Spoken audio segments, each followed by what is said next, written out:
round of applause for all of you. I was actually looking through the ticket purchases earlier today when we were making the name tags, and Robert Passanato's name popped up, and there were 4 different Roberts that purchased consecutively, which I thought was interesting. And it might not be interesting to you, but I said it anyway, and now you have to think about it. There are a couple logistical changes for this CannaGather. There's a cap on the number of sponsors that we're bringing up on stage, and we're reducing the amount of time that the sponsors are on stage each, based on the feedback that you guys gave. We understand that there's a lot of them. I do think it's important to note that it's not just a commercial that you should sort of tune out. These are all very value-add service providers or otherwise relevant to your business, and people that you should seek out, given that they're experts in the field. So less time, we'll get more into the speaker, but definitely pay attention and try to speak with them both out there and afterwards. We do need either a bigger venue, or I'll coordinate with Terrence here to try to get some more chairs, maybe another room. So I am working on that. I know that it's a problem. Looking into it. Some things that are not changed, we will have our after party across the street at Adoro Olay. If you don't know where it is, it's literally across the street. Yeah, it's just on Hudson, Google Maps, 1 block south. We have free pizzas and discounted drinks. I believe that Kim, do they have CBD drinks still? They may or may not have CBD drinks. They have in the past. And if you don't want to be locked out of buying tickets in the event that we do not get additional chairs, go to nextevent.cannagather.com and buy a ticket, please. It also helps with projections. Quick note, my mom sent this. My mom's an intern for CannaGather as of today. She's watching. She always says that she can't come because she's asleep, which is usually true, except when we have our events. Then she stays up and watches us on Instagram. So thank you for Jackie and Kim and Natalia and everyone else for posting. So hi, Mom. So Acreage tried to run a Super Bowl ad. CBS said no. That wasn't very nice of them. But here we are. So hi, Kevin Murphy. And thanks, Mom. This is literally today. So this couldn't be done without the entire CannaGather team, everyone up here, and Ronnie as well, obviously. We're going to have like a little small photo later, but I'll just talk about it awkwardly now. So thank you. Round of applause for everyone that you've interacted with and will interact with soon. Couldn't do this without them, and they would definitely agree with that statement. Thank you to all of our sponsors. If you want to become one, email me. Obviously, special shout out to New Frontier, who we're working on with this, but Giadha will come up in a second. We're going to talk about 2 sponsors who have come on for long-term partnerships, which means that they're stuck with me for quite a considerable period of time. We'll start with Cole Shots. Who is going to come up? That's the question. We're going to be really quick. You're also stuck with us, too. He didn't bring that up. Yeah, we'll do it quick. All right, 2 minutes. So Mark and I are the co-chairs of the Cannabis Law Group at Cole Shots. Usually you'll just see one of us, so we thought we'd both come up because this is my cannabis brother who I like to talk to him about. Cole Shots is a full-service law firm. We've been a long-time sponsor of CannaGather. Great event. Like they said at the beginning, take full advantage of all the service providers and all the networking you can do at this event. It's a great opportunity if you take full advantage of it.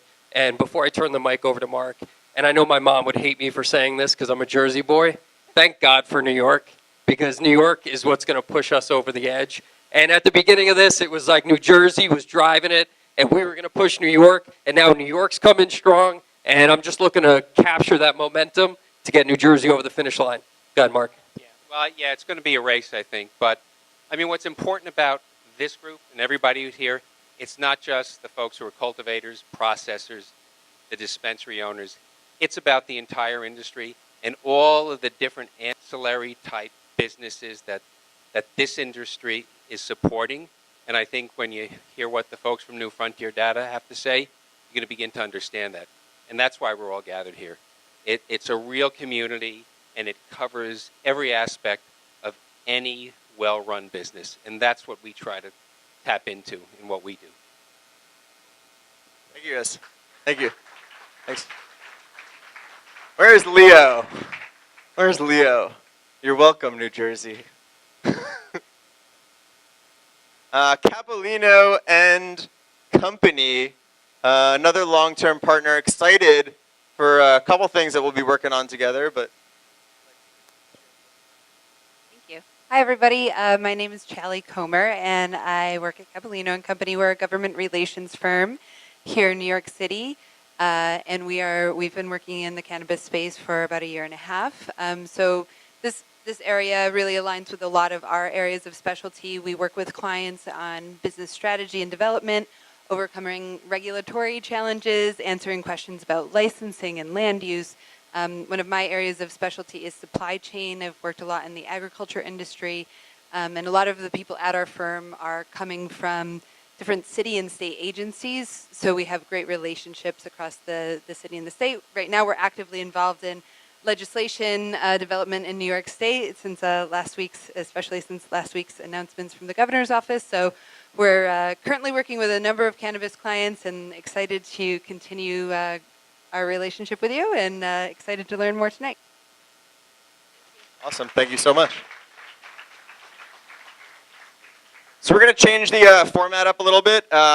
As you may know, New Frontier is based in DC, so Giadha and Co. have taken the trip up to hang with us, but unfortunately they do need to catch a train. So we're going to move her up, bring up some of the other sponsors a little later, and also, obviously, speaker Melissa Mark-Viverito, who we're also very excited to have up here and honored to have. So Giadha, without further ado, let's get you up here and get through all this data that everyone's so excited about. Thank you.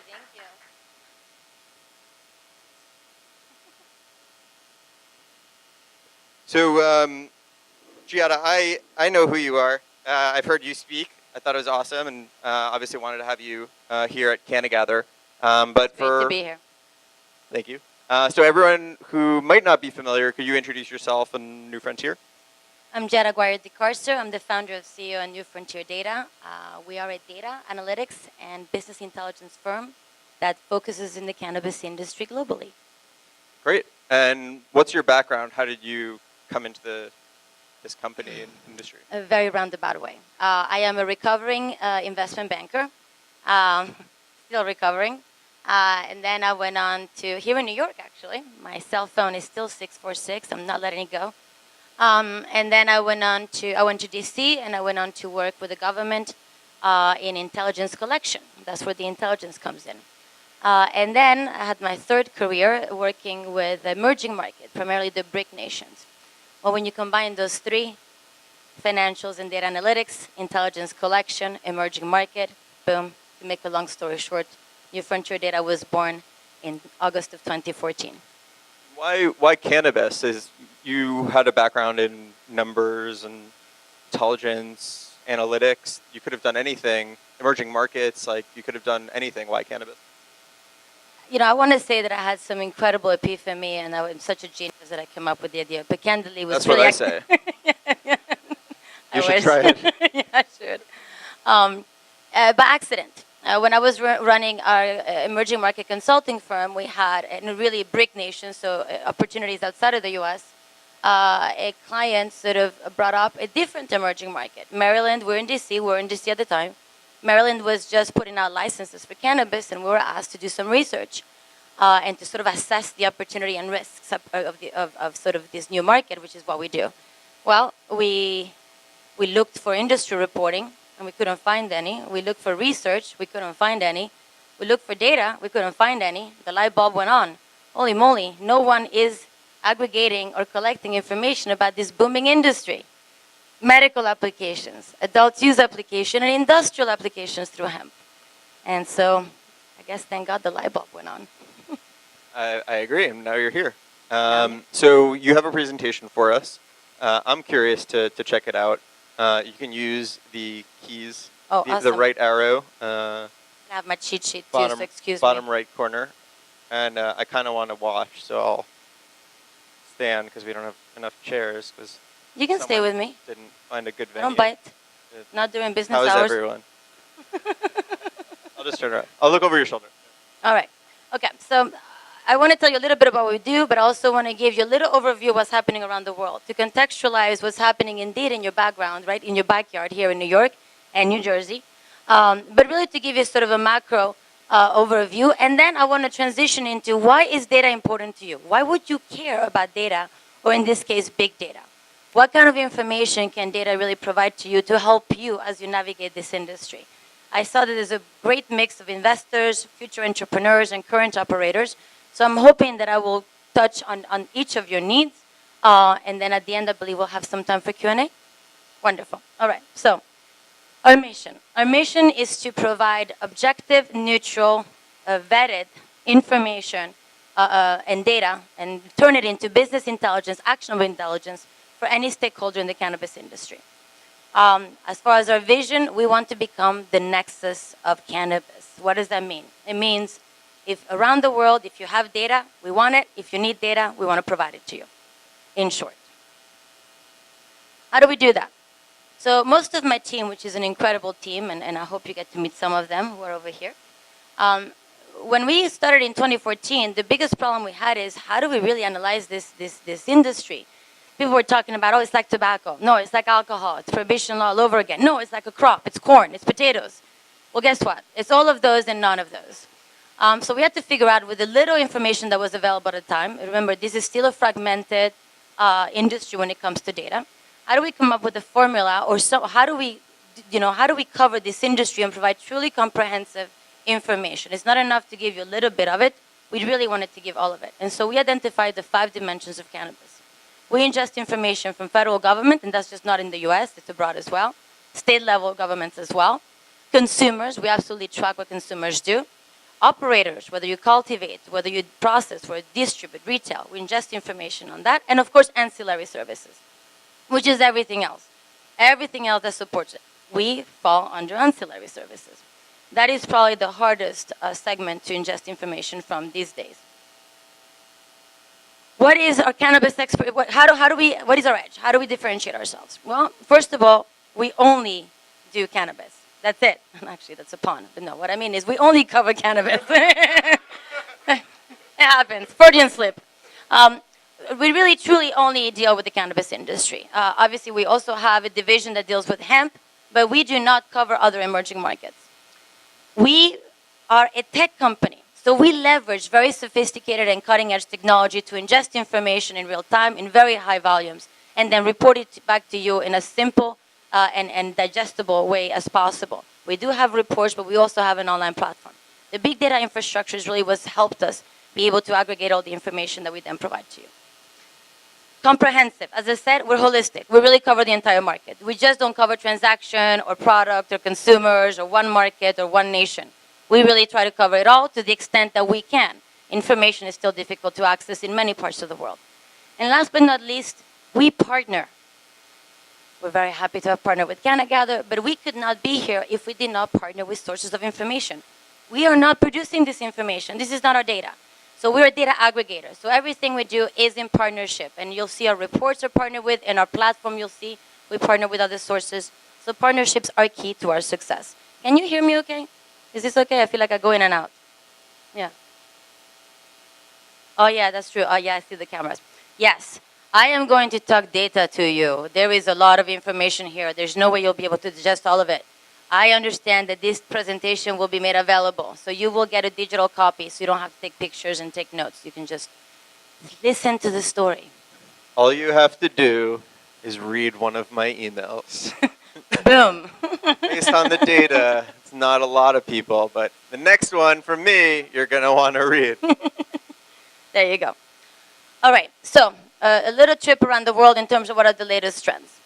It's a global, the cannabis industry has gone global, it's gone viral. There are over 60 nations around the world that are either decriminalizing or legalizing cannabis. And I mean that literally. And it's all happened within the last 18 to 24 months. It's insanity. However, North America continues to be the foundation of the market overall. It still is today the epicenter. I'm not sure that that will remain true in the future. especially if we don't actually get federal regulation. But today, North America is where it's at. This is where the innovation is happening. This is where we're learning all the lessons, and others are looking at us to understand how to do it. When you look at the Canadian market alone, we're talking about $36 billion between 2018 and 2025. Then you look at the US, it's a $136 billion market. That totals a booming $173 billion in just 7 years. That's a big number, and it's only growing. Legal cannabis is also driving some significant revenue around the world, especially in US and in Canada. If you can read the numbers, I don't know if you can, but in 2016, we were looking really at primarily US, because Canada only had medical, and it was very small market, about $7 billion. When you project that forward to 2025, we're looking at over $30 billion in sales. That's not too shabby in a very short period of time, and that's only US and Canada. Other interesting things that are happening around the world is the population and percentage of consumption, meaning based on the population, how much of that population is actually consuming. Mind you, this could be legally or illegally. What's really interesting to see here is that Africa, North America, and Oceania are leading the way. Two interesting things there. First of all, it means that there is obviously a vibrant market and some serious opportunities, but it could also be providing a sort of a potential flag that some of these areas, especially Oceania, may be looking at imports because they have such high demand. Consumers. This is really interesting. People don't realize that. North America, actually, we just changed these numbers. We initially had North America as the 4th largest region of consumption. It's now made it up to 3rd. But Africa is the 1st. I bet you none of you thought that. I certainly didn't. Followed by Asia, massive consumption. And then you have North America, Europe, and Latin America. So interesting to see that when it comes to consumption, there truly are opportunities around the world. I did a presentation recently in Miami about Latin America, and we talked about Africa. The US and North America is still the epicenter, but you would be amazed at what's happening around the globe. It truly is phenomenal. And we're looking at a total estimated of consumers of over 270 million around the world. Again, this includes legal and illegal. Let's talk about investment. Money, we care about that. Well, as you can see from the graph, there's been some serious jump. What happened in 2017 to 2018? Big tobacco, big alcohol, and that's going to continue. We're also going to see some massive investments from pharmaceutical companies. We went from $3 billion to over $13 billion in value of deals. That is a pretty serious jump. And last but not least, innovation and automation will continue to drive forward what happens in the market. We are about to see a serious transformation in market dynamics, not only because investment and legalization around the world, but because of the type of technology and innovation that is happening across cultivation, across sort of vaping, and it's how we are actually consuming, processing not only of cannabis, but processing of hemp as well. So truly interesting, and I repeat, that is primarily out of North America, I would say with US leading, followed closely by Canada, and some also in Australia and Israel. The US is truly leading the way when it comes to that. All right, this is when I get into truly talking data to you. So what can data say to you, and what have we learned from analyzing data for now about 4 years, and again have partners that have collected data for almost a decade? Deal flow. Over 1,000 deals just between 2015 and 2017 of almost $6 billion in value. Most of those deals were around cultivation and retail, followed very closely by biotech and pharma. We expect that to continue to be the case, not just here, but abroad. We also look at how consumers' preferences will evolve, and this is very interesting. I like to bring attention that when you look at the far left, flower, when you look at how, percentage of consumption, 71% of consumption was flower, and then only, I can barely read it, 18% was concentrate. Fast forward, and this is between, I believe, November to February of last year to this year. Now we're looking at flower having dropped to 59%, so over 60, and we see that concentrates have gone up to 30, almost doubled. We're seeing a shift in how consumers prefer to ingest cannabis. Data helps us understand that. Why is that? What does that mean? Why is that important to you? Well, if you're investing and you're looking to invest into cultivation, maybe now you want to invest into processing. If you're opening a shop, you may want to start getting really, really savvy on concentrate. As we say, strengthening knowledge, right? Knowledge is power. What else the data tells you? Well, wholesale pricing, and this is very much connected to consumer behavior. What we've seen between January 2015 and April of 2018 is a massive drop in the wholesale price per pound of flour, which went down by 50%, and trim went up by 92%. Again, that's driven by concentrate. Very important. This has some serious impact on your margins if you're in the retail business. And if you're in the wholesale business, you may want to think about exactly what you're going to go into. Contamination. So unfortunately, one of the things that we commit to do, and our core values are honesty, respect, and loyalty, is we're going to give you the good, the bad, and the ugly. And not everything is good news. Don't ask me about energy, footprint. There is some bad news there too, but specifically contamination. It is very unfortunate that in California, and this was done, I believe, last year, 50% of all commercial available flours was contaminated by either fungus or pesticides. In fact, 84% of flour that was tested had pesticides. Now let's think about children taking this in. So there are some bad news. But the good news is that with data and transparency into what's happening, we can correct that. And we can actually address it and be better. Very recently, we were able to partner with MJ to put out the first consumer archetype report in the industry yet. And we've been chasing this for years. It's been very difficult to sort of organize consumers by categories. And we finally were able to identify very specific behavioral models based on age, location, and sort of what was driving consumption. One of the things that we looked at is gender. Very interestingly, there is almost gender parity for for consumers that consume very frequently. However, when you start looking at the difference between male and females in low consumption, folks that only do it maybe just once in a while, massive differences in what they consume and how they consume it. And we'll continue to study that. Also of great interest is why are people using cannabis. This is a rather complex chart. I invite you all, once you get it, to look through it. When I first saw it myself, my eyes kind of glazed over. I get it. But the point of this is this.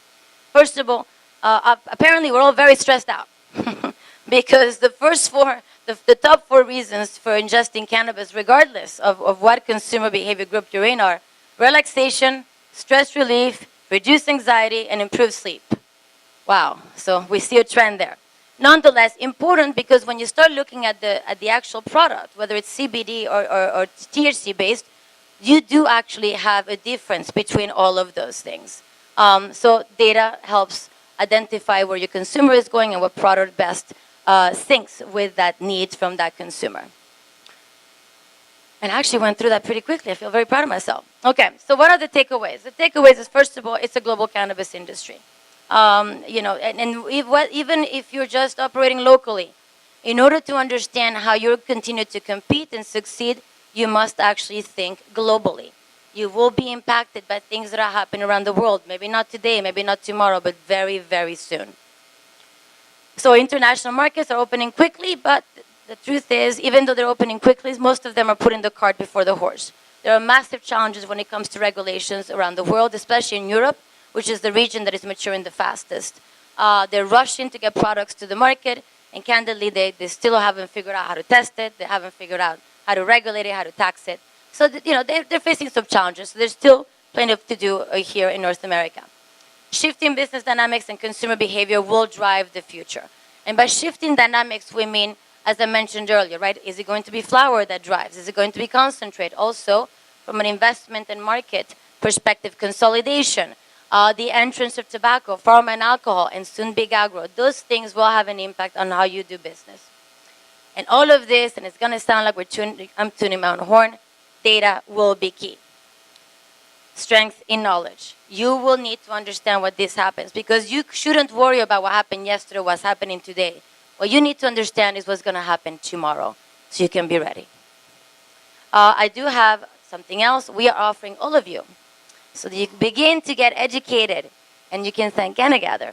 A free download of our global report, which is coming up soon. Get educated, read it up. It's a good one. It's pretty short. It's 15 to 20 pages. There's some good intelligence there that, may bring you some ideas, but also you'll begin to contextualize your business. Thank you very much for your time. And I guess we have some questions.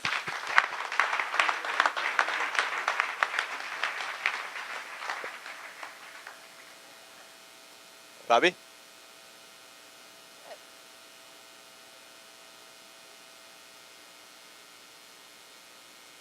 The question is, what's your take on EU regulations? European regulations. It depends on the country, and thank you, Bobby, for the question. It depends on the country. So the more advanced countries are Germany. I mean, Germany is really leading the way. There is some action going on in Spain. A lot going on in Italy when it comes to hemp. We're now obviously the Netherlands. I don't know if you know, but now finally the Netherlands have decided to regulate cultivation after 30 years. Congratulations, about time. So the trend in Europe, as I tried to say earlier, is there is a lot of interest. The population has been using illicitly for a long time. But candidly, there is a lot of discord in terms of how they're going to regulate it. Thank you. Thanks, Kim. We're actually working with a couple of countries there. I'm not at liberty to say. And the biggest problem is they don't want to go through the process. They really don't. They just want to get to market. They want to provide medicine. They want to provide products. There is money. There's a lot of money behind it, and that's what's driving it. And not a lot of patience. So I know it's not a very specific. Everyone is impatient. The investors primarily are driving. People see the opportunity to make a lot of money. It's a big market. And the European market will be a net importing market. They really don't have, they won't have the ability to sustain or meet demand within the region. They'll have to import. Canada is well positioned to do so. Colombia is going to give them a run for their money. And others are coming online from North Africa and other areas of the world. But yes, the investors are pushing very hard.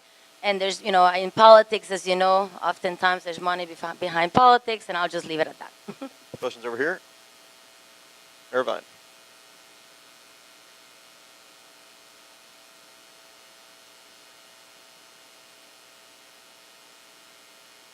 What's your advice for a new... Talk to the gentleman with the glasses over there. Advice for a new hardware company that doesn't have a lot of data, but is interested in data, and is run by a couple nerds, but very cool nerds. So, joking aside, the sooner you set up a process for you to track your data internally to help yourself before you even do anything externally, the better. It will help you understand the good and the bad and the ugly of your business, and anyone that's an entrepreneur knows that without data, you don't know what your profit margins are, you don't know what your customers want. So the sooner you put on processes together to track your own data, the better. And then if you're the type of business that actually may be able to have data that has value for a third party, then, we can have a conversation. If not, I'll talk to someone that can actually aggregate that information and turn it into something that's actionable for others. There are plenty of opportunities. Data is going to be in high demand. Well, it is already in high demand. Another question? Back there.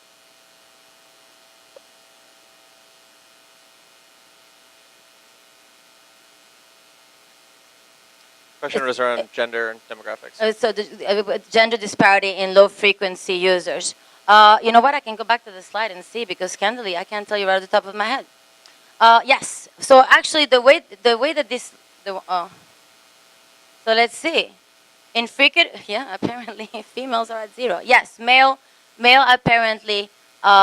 when you look... So the way to look at this chart is you have the archetypes on the left, so the types of users, and then you have male gender, and depending what they do. So the infrequent users, apparently male drives. That's where it goes. But I would think that more interesting is when you look at above the blue area. Those are the areas that would actually give you more information in terms of what kind of products. But apparently there is a very large disparity. By the way, I'm only the CEO.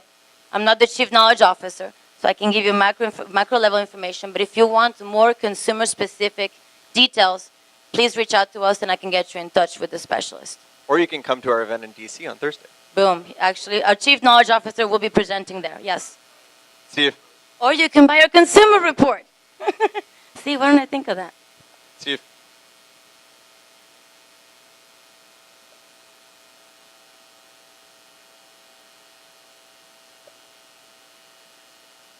That's a very specific question. The question was, what are you seeing in terms of trends for women, people of color, employment in the industry? I don't have the latest information. As far as I know, there hasn't been any massive shifts, at least not shifts in the right direction. We're seeing less and less minorities and less women starting new businesses and being able to stay in business. That is due to two big trends. One, and listen, we don't, it's not like we hate white males, but a lot of the money that's coming in is driven by white males, and so it's sort of diluting the percentage of women and minorities. Also, many of the states have still not, let's say, addressed regulation in a way that would open it up to minorities that may have a past, criminal past that sort of prohibits them from entering the industry. I believe only California has addressed that at this point. So some challenges ahead. So I can give you a more detailed answer offline, but the overall, not a massive shift and certainly not in the right direction. Let's do one more question, all the way in the back.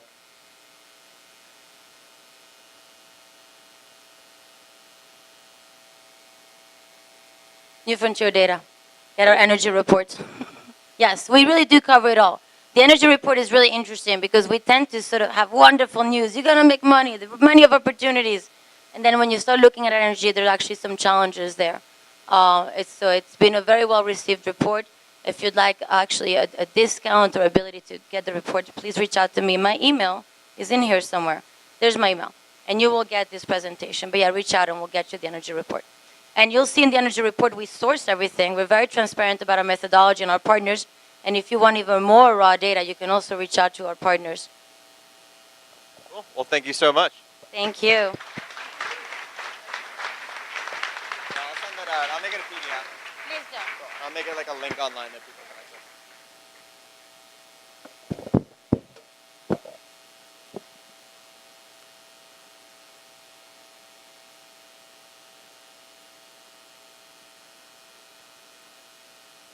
It's over. No, I'm just kidding. That was pretty awesome. Thank you to the entire New Frontier team for making that happen, and thanks to all of you. We don't always start on time, and we're generally a pretty boisterous bunch because we like talking to each other. We're all business tonight. I like it. We're getting stuff done. So I'd like to invite some of our other sponsors before we dive into the news with Kim. As you may know, there is some news in the cannabis industry in New York State. Would you agree, Doug? Some things going on in the cannabis industry. All that and more. Hello, everybody. How's everyone doing tonight? Good, good.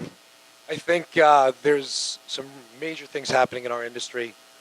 If anyone doesn't know, my name is Ray Carrera. I'm the COO of MarijuanaDoctors.com. Everyone can hear okay? Good. We essentially bridge the gap between patients and physicians, and we provide a platform for those patients and physicians to utilize for an educational purpose, specifically. So the idea is we drive as much traffic to those that advertise with us as much as possible. We do have, right now, we cater to physicians and patients. We'll be rolling out our dispensaries, and in the future, we'll be managing brands to help them gain market share. And I think we all have to recognize one thing. We're on the cusp of something that I don't think any of us, well, not that many of us were alive when we came out of Prohibition, right? The bottom line is we have a position now to cement our names in history, look back as pioneers of an industry that's created. So I do congratulate everyone here that's taken part in this industry. I know some of you are thinking about getting in this industry. Don't think. Do it. Now's the time. You're going to regret if you don't position yourself accordingly. We're rolling out a program to strategically align ourselves with those that are interested in things like data, considering we've had 411,000 patients that have been pre-screened for all their demographics go through our platform. So we're actually in the process right now of working on monetizing that data for the benefits of the industry, the patient, and those that we serve. I hope that everyone had a chance to visit us at MarijuanaDoctors.com, take a look at what we have to offer. If you want to know anything about any law in any state, I promise you it's there. Take a look, and quite frankly, if we're actually, this is our first announcement publicly that we've never raised $1 of capital from the marketplace. We're going to be doing it near term. So we're setting up investor meetings over the next 2 months. I know our deck and everything will be complete by the end of next week. Anyone's interested, my email's ray@marijuanadoctors.com. ray@marijuanadoctors.com. We look forward to meeting with you. We're not looking for dumb money. We're looking for strategic money. So anyone that's interested that could be a strategic partner, don't hesitate to give us a call. Thank you. Thanks, Ray.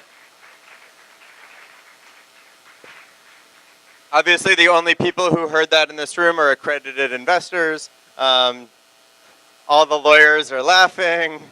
I'm gonna get sued. It's okay. They're gonna. You only get sued if it goes bad, and this. We'll see. We'll see. So no comment. But yeah, thank you, Ray, Chief Operating Officer of Marijuana Doctors, longtime partner, and ProGrow Tech. Andrew, come on up, all the way from Arizona. Cool. You got the tan too. Hey everybody, my name is Andrew Myers. I'm the CEO of ProGrow Tech. We've been sponsoring CannaGather kind of off and on over the last year. Our business is very busy. We kind of exist, and by the way, ProGrow Tech, we're a leading provider of LED lighting solutions for commercial cultivators and controlled environment horticulture. Our business has been booming over the last 12 months, and I wanted to be able to come by and share some updates of what's been happening with ProGrow Tech. We recently raised some capital. We actually presented to ArcView and got some investment through the ArcView connection. Our revenue increased by 10x last year. We're hoping to do that again this year. I just celebrated my 10th anniversary in this industry, so I mean it's amazing. Thank you. It's amazing to see the degree of growth that's been happening here recently. And us on the horticulture equipment side, we kind of exist at the nexus of growth and also reducing the carbon footprint, which Giadha referenced earlier.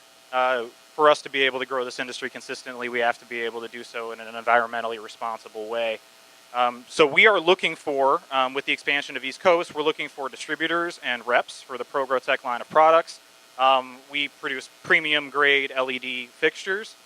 We are one of the leading companies in the space. I encourage you to check us out on social media, Instagram in particular, to kind of see what we've been up to and the support that we have from cultivators already in the market. We are also down the road. If you are an accredited investor, talk to me later. We have some limited opportunities. But we are very excited to be here. It's exciting to see the industry really taking off in New York, and we're here trying to meet some new people. So if there's any way that you think that we may be able to help each other, I would love to talk to you after the event. And thank you, Josh, for getting everybody together. It's a really amazing event. Thank you. It's always a cool honor when people fly out from the West Coast to come talk at the New York cannabis industry event. So thanks to all of you and your presence. Emre Okai, spelled okay, but pronounced Okai. Hi everyone.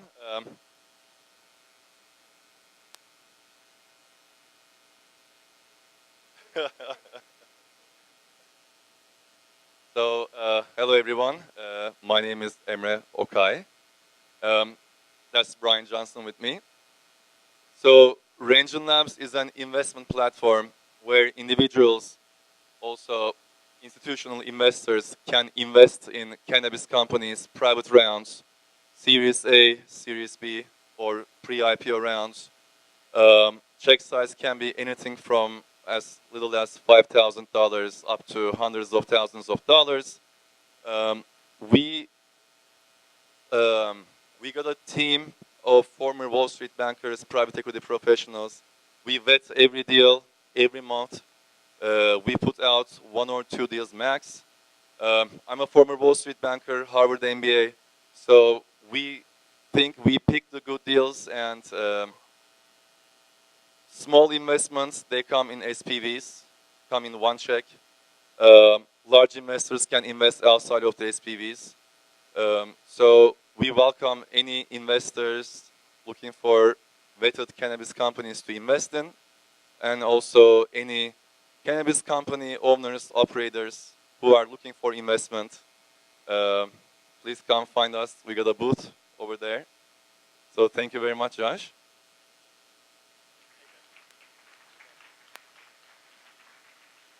Excellent drivers, in case you were wondering. They helped us come back Leo, Ronnie, and myself from Connecticut. So thank you guys for that. Much appreciated. We got some news, and who better to share the news than the one and only Kim.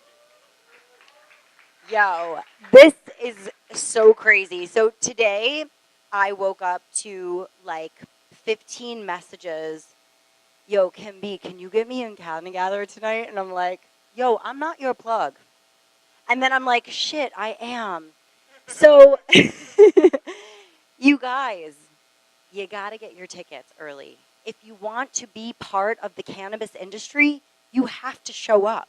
And so I encourage you right now to go to CannaGather next event and get your early bird tickets. Why are you paying $50 at the door? It was sold out tonight, so we didn't.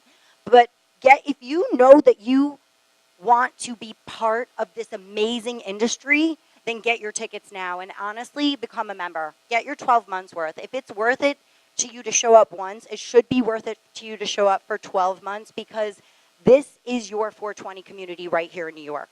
And we're flying people out from California to come and talk to you guys about what is happening over there in relation to here. There are so many amazing cannabis influencers here. Leslie, I love you. You're one of my favorite people, if you guys don't know Leslie. Of course, there's Jean Sullivan, somewhere around here. Where is she? Where's Bobby? I love you, sister. I like look up to her. But Jenny, like amazing people. I called out all the women. So almost all of them. Why? Because the women are strong here in New York, just like the men. So ladies, shout out to you for showing up. So if you want to be part of the cannabis industry, you got to show up. And bring your friends because they're curious AF too. They want to come. So invite them and get your early bird tickets.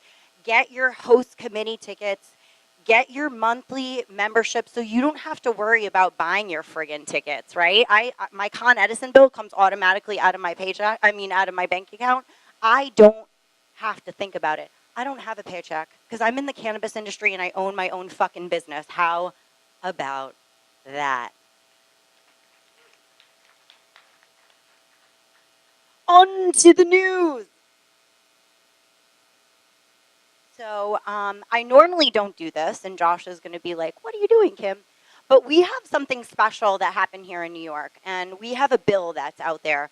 And I just want my friend, if you guys don't know Doug from the DPA, where are you from? Normal? What? Empire. You were going to take this 30 seconds. What's important and why? Oh boy. All right, 30 seconds. This is a comprehensive 191-page bill that rolls in everything from what they're calling hemp cannabis for CBD purposes to adult use cannabis to medical cannabis under one Office of Cannabis Management, which is going to be part of the Alcoholic Beverage and Control Division. The tax, I know you all care about taxes. The planned taxes are 20%. 20% excise tax going from a wholesaler to a retailer, and 2% at the local level, $1 a gram for flour, 25 cents a gram for trim. Up to an ounce would be legal. There's provisions for on-site consumption. Unfortunately, right now, this is only a gram. I'm probably getting to the end of my 30 seconds, but we are a pillar group of the Start Smart New York Coalition, and we're going to Albany on February 12th and March 27th to make this the best possible program in the country, and we all need you to join us. So please look us up, Empire State Normal, the Start Smart New York Coalition, and thank you for being here and part of this exciting time. I really don't want to hand. Okay, only because I love her and quickly. Research is also in the bill, and that means in New York City that could be a $20 billion business, according to a report done in 2013. Research is going to be our driver. So I just want to say that Doug is probably, in my opinion, the most expert person Ever. On cannabis in New York State. 150%. I have literally, on multiple public occasions, deferred to him a priori of saying anything or him saying anything. Like, if you are interested in understanding New York State cannabis, and probably beyond, but especially New York State cannabis, Doug is like the single most expert person that exists. So I commend you on your transfer of the Yes. microphone. So I'm an expert in what I do, but he is an expert in what he does, and he knows the facts. And guys, if you want this bill to look good and be for the people, you have to show up and you have to advocate and you have to do your part. So not just tickets to this event, It's important for you to show up to things like what Doug just said, and that's what when are we going to Albany?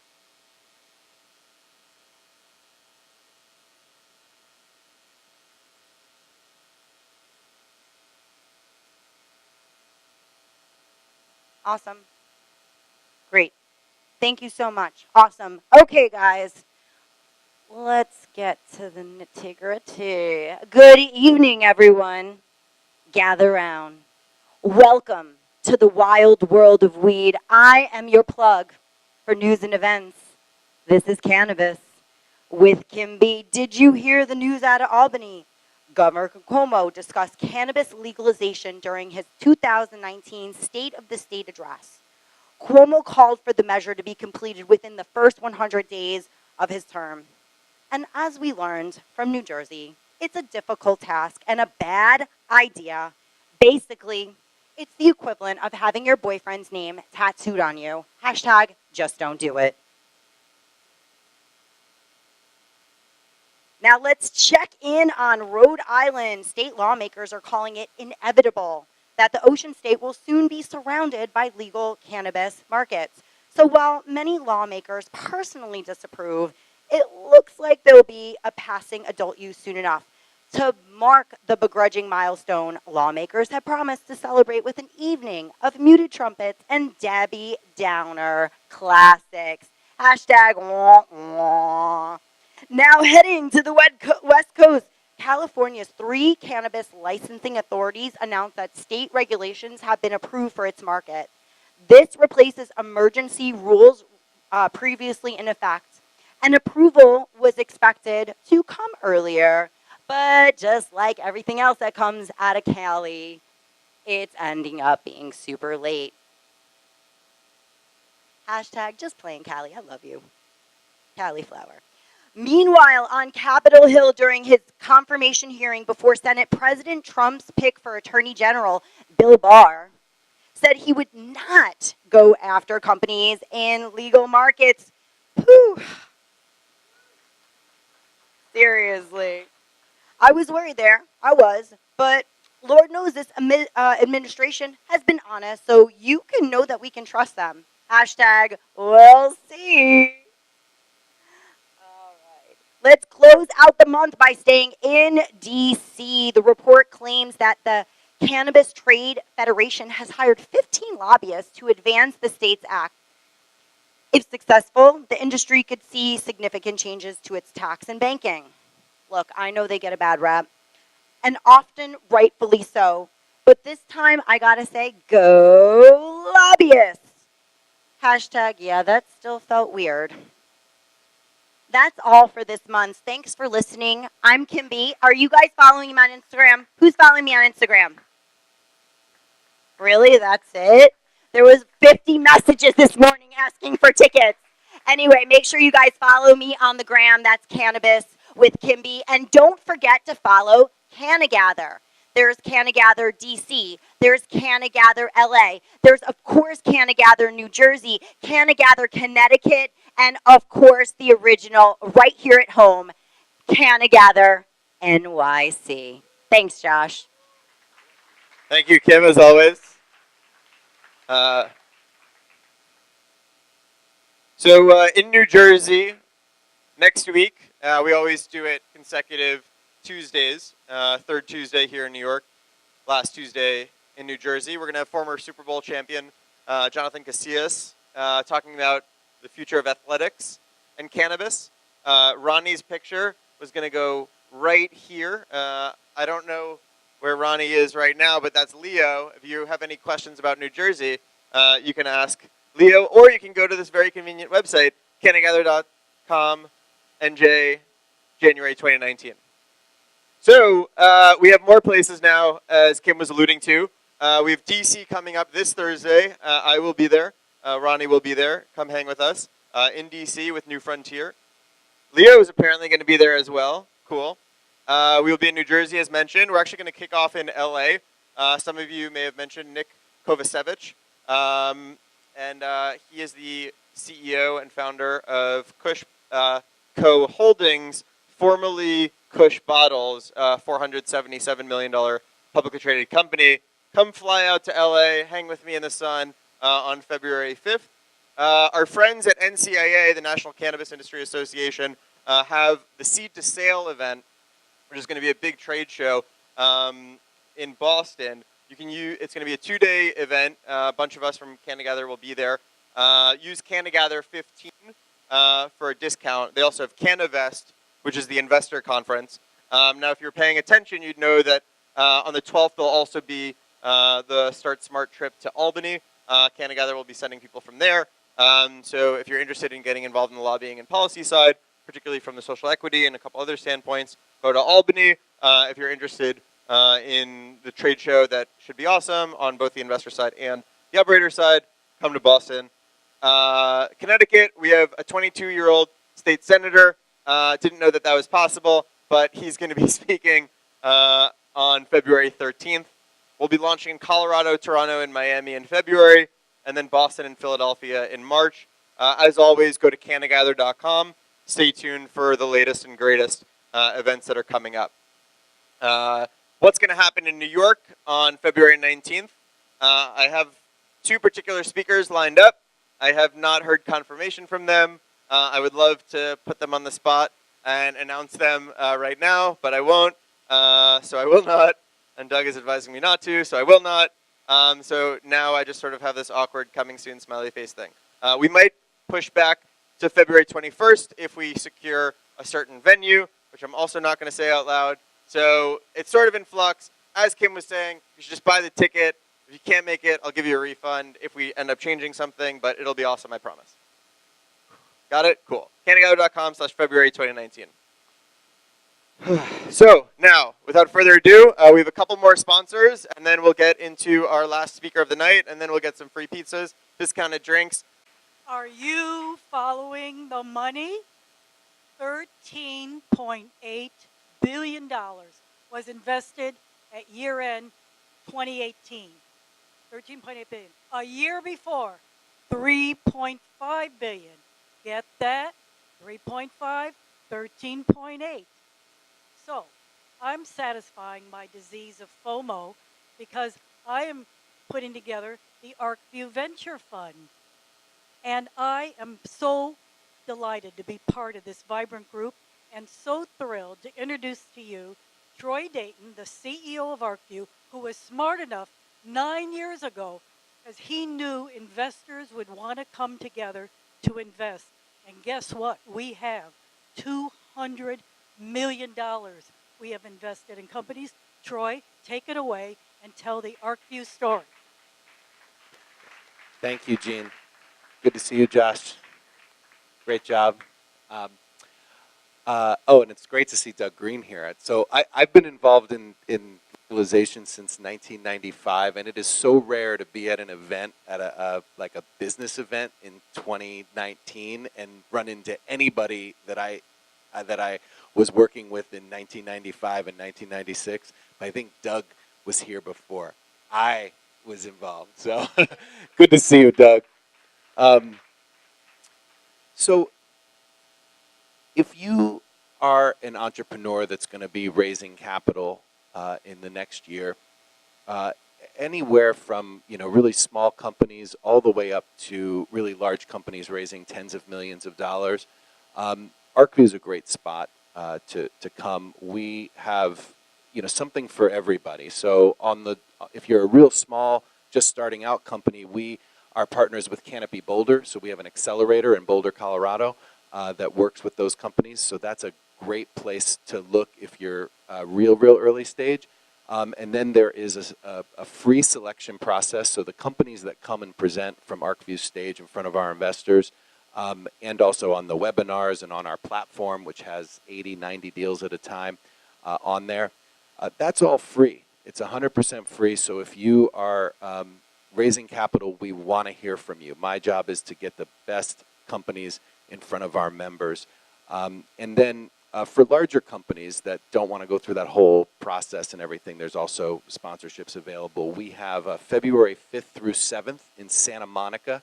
It's a 3-day thing. So if you like CannaGather, getting together on a regular basis for a few hours, that's great. If you want to get a little deeper with everybody, going to an ArcView event is 3 days. We get a lot of time to spend with each other. It's a really, really unique opportunity. For investors, if you're somebody who is looking to place, at least 100,000, 200,000 or more, all the way up to people that are placing large amounts of capital, joining ArcView is a must. It's a great way to get access both to deals that you might not otherwise have, but more it's about a community. It's about bringing people together in a really, really unique way. And I think we have a bunch of ArcView members here today. If you're an ArcView member, could you just stand up and wave? ArcView members, we got a bunch. Yep, cool. So if you want to ask them what it's like, you can ask them there. Lastly, I'll just leave by saying that one of my roles is I'm the chair of the board of the Marijuana Policy Project, and we gather in this room all trying to figure out how to make the most money as we possibly can in this space. And I just want to remind you that there are millions and millions of people that are subject to arrest. There are tens of thousands of people in prison. And you know what they're doing? They are counting on us to get it right. And so in all of our excitement about this industry and about what we can do and everything else, let's not forget that they're counting on us. And you'd be shocked at how many big investors, small investors, and companies are actually donating to change the laws. Very few. Don't be one of them. Thank you. Thank you, Troy. So as was alluded to before, Troy's actually based in California, in Oakland. Oakland? So hopefully we can get him to come keynote. He could talk for a lot longer, as you can imagine, 20 years of experience being one of the leaders in the space. Yeah, come to LA. It'll be awesome. Who's going to talk? Richard's going to talk from MGO/LO. I don't know which is the primary branding, but Cannabis? Okay, cool. Is the only thing between me and them and the free pizza is me? Okay. Is on? Hello? All right, I appreciate everyone listening for a second. So MGOLO, we are, can everyone hear? I appreciate that. We are one of the largest accounting advisory firms in the country, probably that no one's ever heard of, because we've been based in the West Coast for about 50 years. About 5 years ago, we started a cannabis practice. We have over 400 cannabis clients. And a couple of weeks ago, we decided we need to be in New York. So we just opened up in New York. We're 3 weeks old. 3 weeks old in New York. We have 20 people in New York. Our head of our audit practice, David, is back there. Head of our business development is Kat, is back there. My girlfriend's back there taking pictures of me. So if anyone is interested, we have an advisory practice from everything from compliance to advisory to formation to capital raising to M&A activity. So we have a group that does that. That's the LO side. Once a company obviously is now in formation and they need audit and tax work, that's a large part of what we do. Companies looking to go public in Canada, we can help them go public in Canada. We've had lots of clients who have gone public in Canada, or companies that are looking to go public in the States. All the way up to, actually, we even have a recruiting arm that specializes in cannabis. Kind of end-to-end work in the cannabis space. So I appreciate it, and come on by. We have a booth. Yeah, and they're hiring pretty aggressively. So if you're interested in running the team, they're hiring. Marino PR, another new partner. Come on up. Welcome to the party. Hello, everyone. I'm John Marino of Marino PR. I'm the president of the firm. This is our first time sponsoring the event. What a wonderful crowd, a ton of energy here. Our company has been in doing strategic communication services around the country for 20 plus years. But we're really excited to be in this space, and we've been We have a team of specialists that really, for the last 2 years, have been following what's been going on around the country. We're very excited to see what's going on in New York. We're based here in New York. We have offices in LA and in Boston. And, you know, if you're interested in our services, I would say, you know, anything from earned media to digital media to brand building is really where we specialize. And, you know, we've worked over the years with companies, you know, of all shapes and sizes, from, you know, Fortune 10 brands all the way to small nonprofits. And we're really excited to work with companies at any point in their life cycle so we can learn and be part of the space. And we're happy to be part of the community here tonight. So thanks, and come see us at the booth, and thank you very much. Thanks, man. Cherry, I think last one. Cherry, who's going to come up? Oh, Dana's here. Hi, Dana. Oh, hey.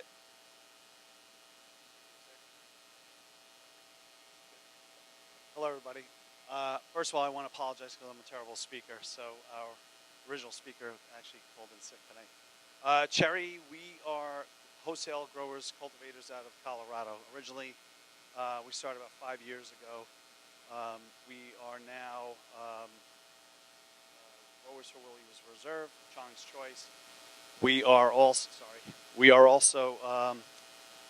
have our influences from Amber Rose to Nori to a bunch of the other artists in the R&B and rap community.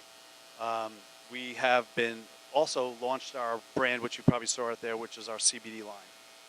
Anything from inhalers that were CBD inhalers to melatonin infused CBD, B12 CBD infused tinctures, and as well as our pet treat line, which is My Cherry Puppy. So if any questions and interested in our product, we're here. We're along the wall. We'll be out there again. And if I don't know, we're looking to partner up with our brand in other states as well. If any other growers are here, thank you. Thank you. Dana would like, for those of you who don't know Dana, Dana is. I'm the founder of the Worldwide Marijuana March. I'm going to the most legal country in the Western Hemisphere, Uruguay, Thursday morning for a week. I'm going to do my history of cannabis and find out a few things about ibogaine there. They have the most advanced ibogaine chemistry in the world. CannaGather hasn't started yet, Dana. So, CannaGather? So, Dana's sort of like the creator of marijuana legalization efforts. So he kind of gets to come up and say whatever he wants whenever he wants. Apparently. No. Dana's been coming for almost 5 years now, so we wouldn't be here without you, so thank you for everything, and we look forward to seeing your Instagram of Uruguay trips. Dana agrees with the governor's tax rate on per gram cannabis. Doug? Oh, Uruguay. Oh, interesting. That's the price. Oh, he's saying there's cheap weed in Uruguay. Got it. That makes sense. But there's disagreement about the quality. Okay, so we just talked about Colombia. If you wanted to talk about LATAM, you should have come in December. We're way past that now. We're global. And soon we'll be speaking about New York City in particular. So, without further ado, we'll call out some of our last sponsors. Your CBD Oils, Craig, sponsoring for basically forever at this point. Thank you so much. If you're looking for CBD products for you or your pets, go to yourcbdoils.com. BDS Analytics, another leader in the cannabis space when it comes to data. Splash, you bought your ticket through them. They are our website. Thanks. Tress Capital. Jenny's Baked at Home, Leaf Legal PC, and THC Regs. Round of applause for all of our sponsors. So we're running a little late, but we're actually a little earlier than I thought we would be. So a couple quick notes before we go into the speaker. The after party, as mentioned, Adoro Lay across the street. Return your name tag holders to save the earth and money. And there's no need to actually print your tickets. We're going off of your name, so you can just share your name or just show your email or your ticket in your email. Saves the earth a little bit. And then get your tickets to New Jersey and New York. The plan currently for New York is to come back here. So if we have the same turnout in terms of attendees, we'll sell out. So please get your tickets as early as possible. Because as I said in my email, I don't like saying no. And without further ado, probably one of the most impressive people, if not the most impressive person we've had on stage, Melissa Mark-Viverito, former Speaker of the New York City Council and current public advocate candidate. Thank you so much. Thanks for coming. Thank you for inviting me. So tell us a little bit more about yourself, your background, where you grew up, what you do, for example. Born and raised in Puerto Rico, age of 18, came here. Go Latinos, go Latinos.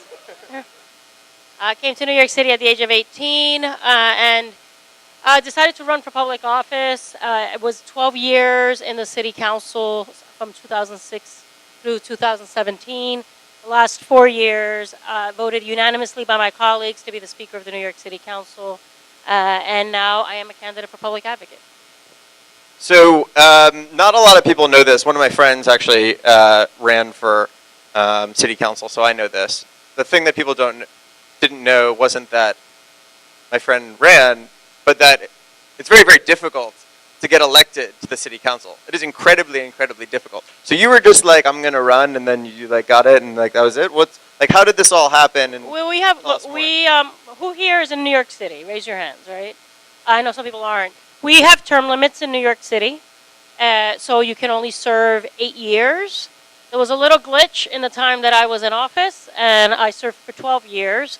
But we have term limits, and the time that I ran was an open seat. But I was running against someone that was very well known, and I worked my butt off, got a lot of support and endorsements from unions, and was able to succeed. We also have a great program in the city of New York that we have a matching funds program. We have a campaign finance program in the city of New York, which is really supposed to level the playing field, limit special interests in terms of contributions in the system, and allow candidates that are normally not part of the establishment, not normally tied into money, to be able to compete and be viable as candidates. So that really has helped elevate and diversify our city council. We're now out of 51 members, the majority are of color in a city that is majority of color, right? We have 52% of New Yorkers are women, and the majority, 65 to probably 75% within that range is of color. And so the city council does reflect that reality in New York City. What it does not reflect is the gender.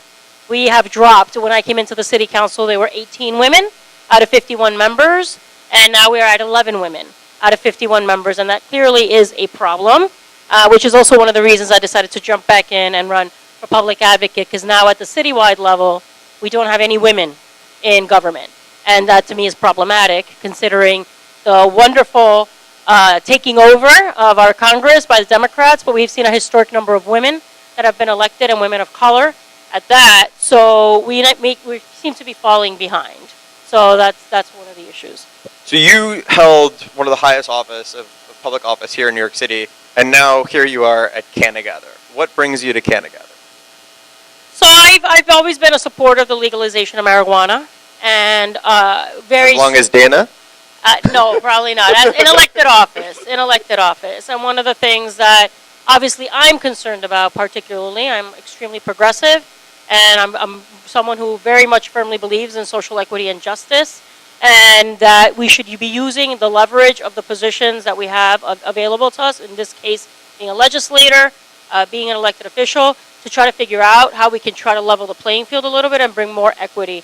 So we know, unfortunately, how disproportionately people of color have been impacted by the war on drugs. Marijuana falls under that. The criminalization of our communities, the number of arrests, right, for possession of marijuana or smoking marijuana.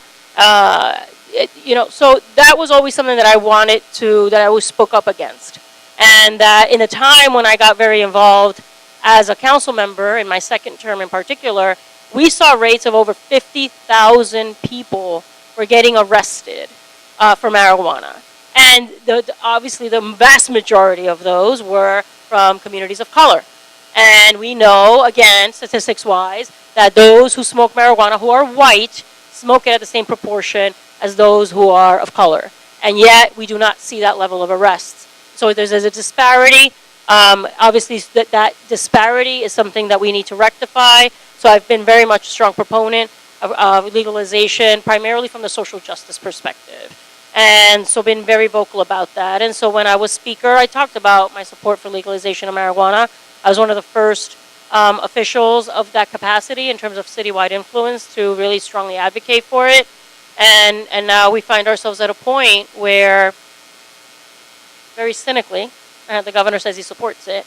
And what he presented as state of the state, I think there's concerns. I think he talked about possibility of municipalities being able to opt out of it. It's not going to be universal. You know, it's all these caveats, which is like you're either really for it or you're just, you know, trying to play all sides on an issue.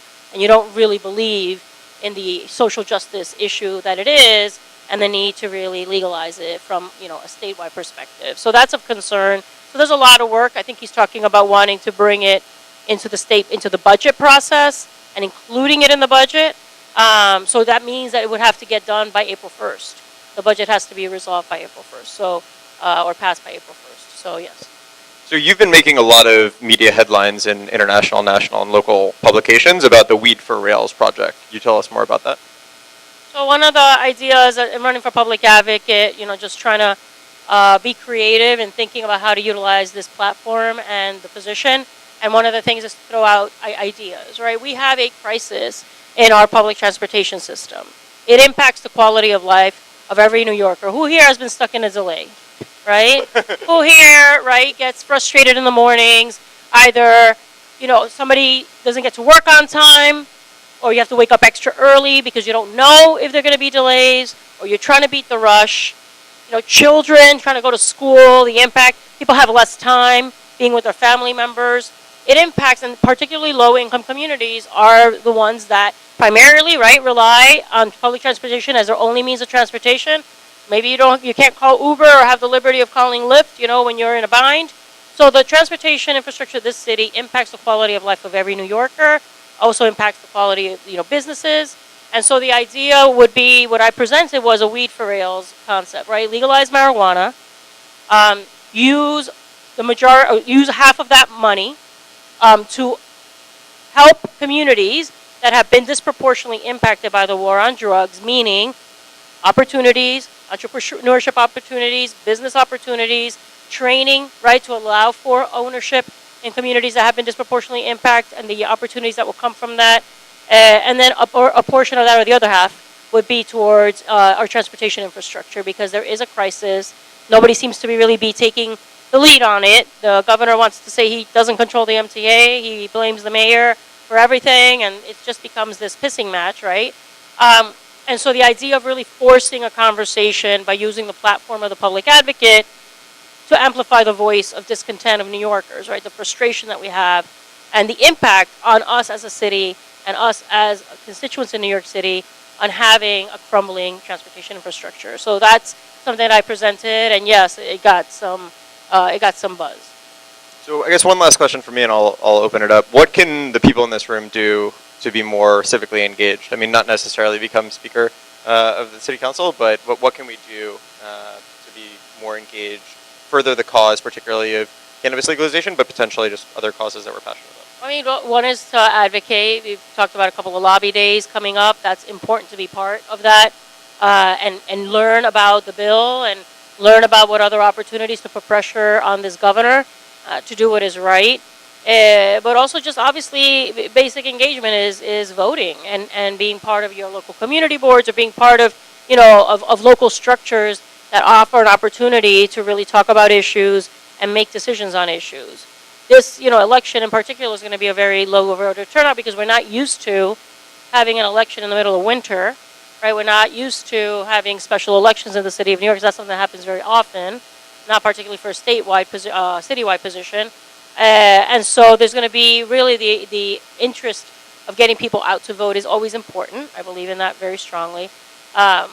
But definitely being part of some of these advocacy days, I think, are critical, and communicating with your elected officials about this. But I'm going to say, you know, from my perspective, we really have to be mindful of how this industry rolls out in this state, and that those who have been on the receiving end of these unjust policies need to benefit from these opportunities, and that we need to create a space. This is not just about making money for your investors. I'm sorry, that's the way I see it, right? This is about equity and justice in my perspective, and that has to not be forgotten as this is rolled out, right? It's incredibly frustrating and cynical, and it angers me to hear that a Boehner now suddenly, right? Oh yeah, he's going to talk about supporting the legalization of marijuana when he and his party were the ones that are implementing these policies that have been impacting disproportionately our communities, you know? Right. Huh? So, you know, this is the kind of stuff that people in elected office should be held accountable to. That's what I've always used my voice for, is to raise it and make sure that we're trying to create more and carving out more equity and justice in our society. And large legislation and our policies are a way of making that happen. So thank you for the opportunity. When is that special election? February 26th. It's a Tuesday, obviously, but February 26th, which is 5 weeks away. And it's wherever you normally vote, that's where the voting booths will be. And I hope people will go out and vote that day. Yes. Let's take 2 questions, and then we'll get some pizza. Jackie.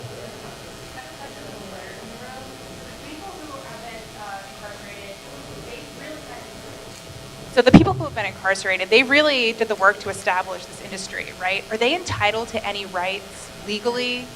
No, I mean, I'm serious. Are they entitled to say, okay, well, I actually established this industry. Forget about I deserve a handout. They did the work. Literally, I mean, they hustled, they did the work. So could they claim? Well, I mean, the legislation, you referenced it. I'm sure there's probably, I would hope that legislation would speak to that, right? When you craft legislation, it needs a lot of work. Doug says that the legislation needs work.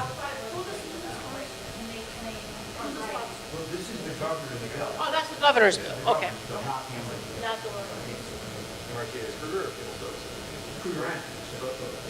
Right there. Okay, right there.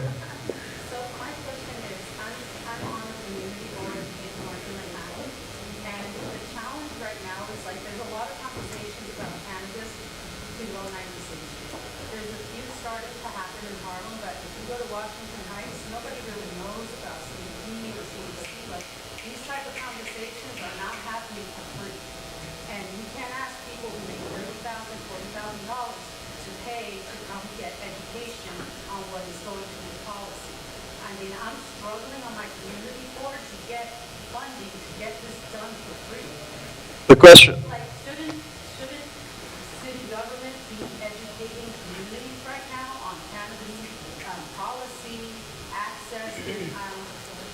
Not for nothing, but all hell's going to break loose if teenagers aren't educated on consumption. You know, we're not Colorado. Like, people walk around here like it's legal already. So Colorado put a percentage of their tax to mandatory education of all high school students. Anyone who has the data, apparently it brought down consumption with young people. Why isn't that being talked about here? And in this whole room, nobody talked about green initiatives. We're bringing in a very dirty industry. Don't get me wrong, I love cannabis, but it's not regulated. It's not environmentally conscious or aware.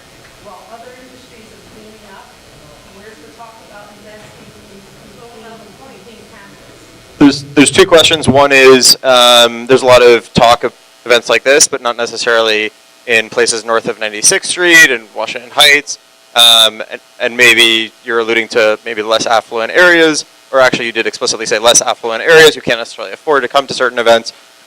So who's engaging with that community? And then likewise, this is sort of a Wild West, and what are the guardrails for energy and legalities and things like that. So before you jump in, I just want to say, like, if someone cannot afford to come to CannaGather, we'll give them a free ticket. Like that shouldn't be an issue. So if you're watching, the 30 people that are watching, we will give a free ticket to a student or someone who doesn't have enough money or is sick or whatever it is. Like, we will give a free ticket to our events, and then yeah.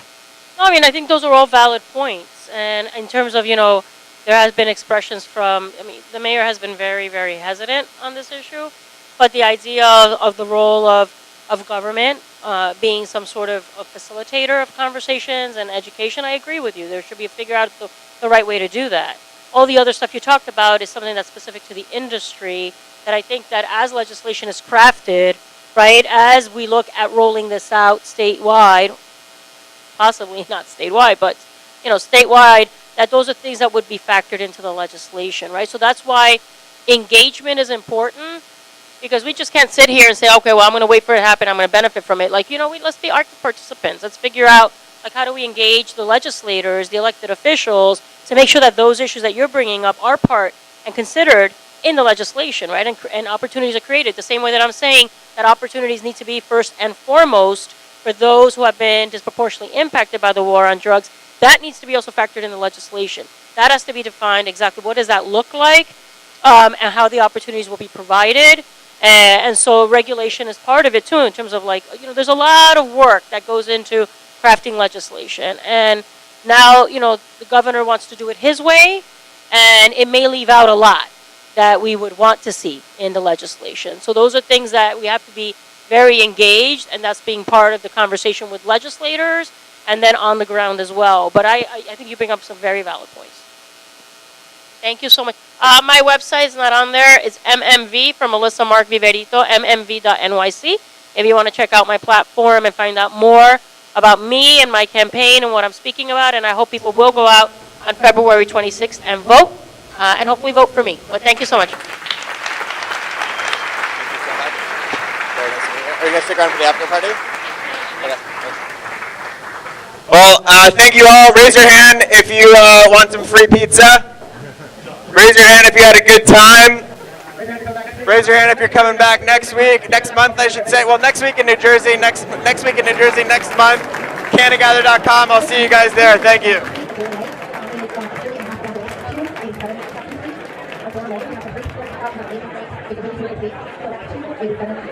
And make sure to follow us on CannaGather, on Twitter, and Facebook.